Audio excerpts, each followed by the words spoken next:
سلامونه ملګرو، الله دې وکړي چې ټول روغ جوړ یاست او ژوند مو ښه روان وي. د یو نوي ویډیو د یو نوي موضوع سره بیا ستاسو خدمت کې حاضر یم.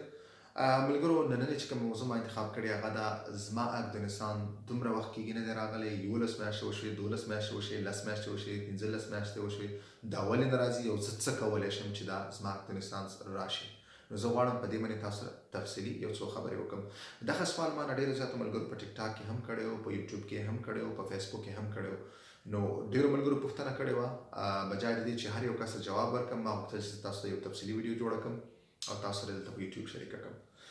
هغه ملګري چې د هغو شپږو یا اووه نه زیات وخت کېږي، شپږو یا اووه میاشتو نه زیات وخت کېږي او دوی افغانستان څخه دا دمه نه وي راغلی، نو هغه کولی شي چې اوپرا ته خط ولیکي.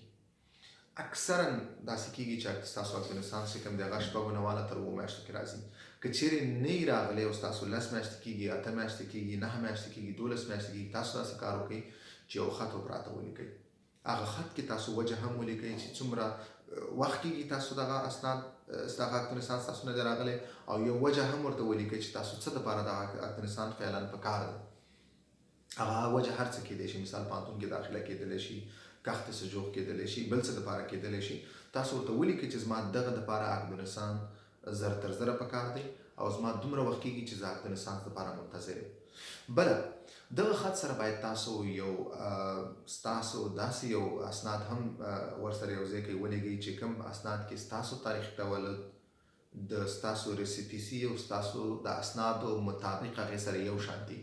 اوس دغه اسناد ستاسو تذکیره هم کېدی شي.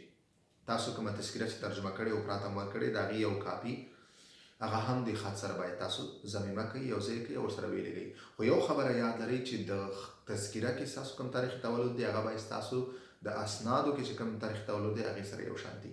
که ستاسو تذکیره نه وي، که تاسو چېرته په انټرویو وخت کې تاسو خپله ډګري ورکړي، شهادتنامه هم ورکړي، پاسپورټ هم ورکړي، تذکیره هم ورکړي، دغه هر څه کېدی شي.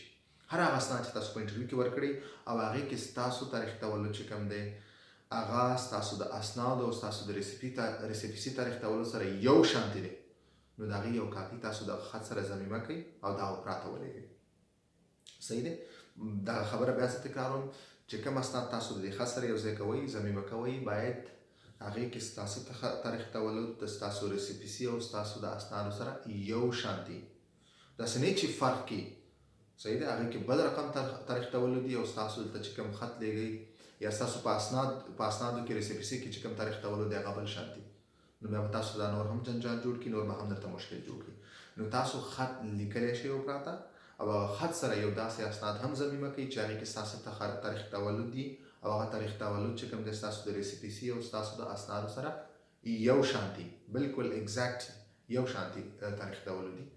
نو هغه تاسو ورسره یو ځای کړئ او هغه اوپرا ته ولېږئ. نو اوپرا به تاسو ته بیا ستاسو چې کوم افغانستان دی هغه به تاسو ته زر راولېږي. دغه یوه لاره ده چې تاسو اوپرا سره اړیکه ونیسئ، خط ورته ولیکئ او تاسو ته هغه ستاسو افغانستان چې کوم دی هغه بیا راولېږي. نو دا وه نننۍ موضوع.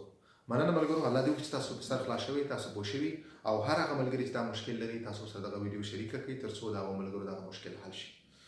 تر بلې ویډیو پورې، بلې موضوع پورې ښه وخت درته غواړم.